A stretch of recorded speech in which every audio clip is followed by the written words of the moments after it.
Gagawin ko rin to mga kaputi sa fried ice cream machine ko kasi panoorin yung ginawa dito. Ayan no, meron siya dito mga stainless na pahaba, tapos binuhusan niya dito ng mga iba't ibang klaseng mixture, tapos nilagay niya rin dito ng iba't ibang klaseng mga toppings, tapos tignan niyo yung gagawin. Buti na lang meron akong ganitong klaseng machine, magagawa ko to kasi trending na trending talaga to. Ayan no, hala grabe. Ayan no, hala.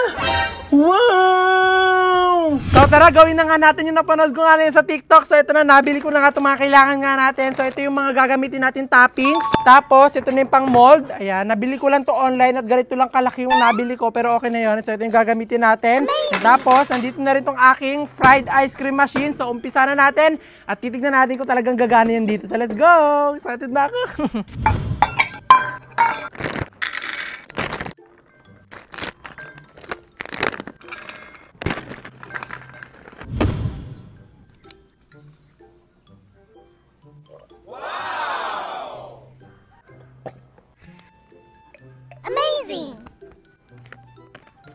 Shake!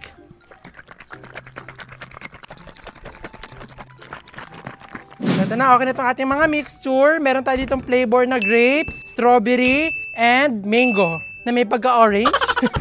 So tara, umpisa na natin. Lalagyan na natin itong mga molder natin. So ito na, finally, lumamig na nga itong pinakaibabaw. So pwede na tayo maglagay ng mixture. So ito muna ang strawberry lalagay natin. Tapos maglalagay tayo ng mixed nuts, cookies, tapos chocolate. Amazing! Yan. So ito namang mango X orange.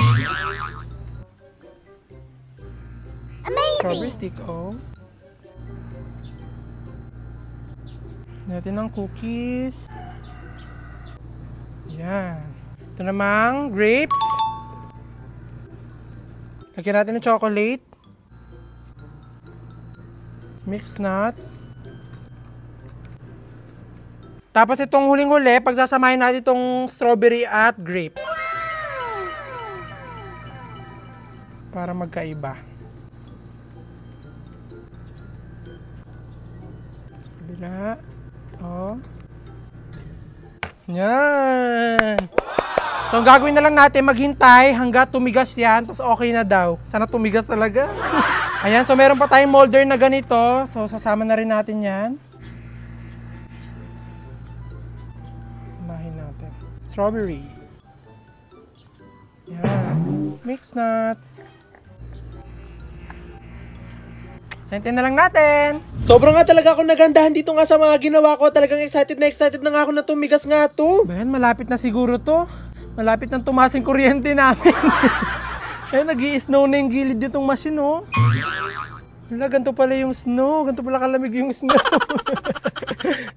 So, itong una natin nilagay mukhang okay na. So, try natin tanggalin itong lagayan. Yan. Wow! Oh! Ito naman isa. Oh! Then ito. Wow!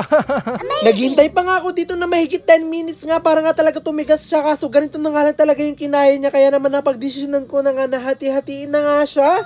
Yan. Kaya naman hinati-hati ko na nga silang lahat at nilagay ko na nga rin sila dito nga sa kanilang lagayan para nga matikman ko na, titignan ko nga talaga kung masarap. So, una natin titikman ay itong mango flavor na may pag-orange flavor.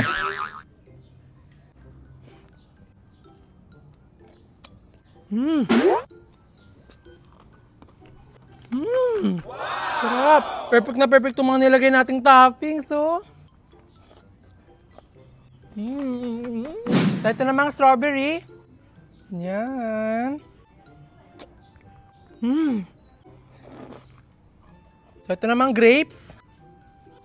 Ayan. Ay! Sayang yan. Maasim-asim siya. Amazing!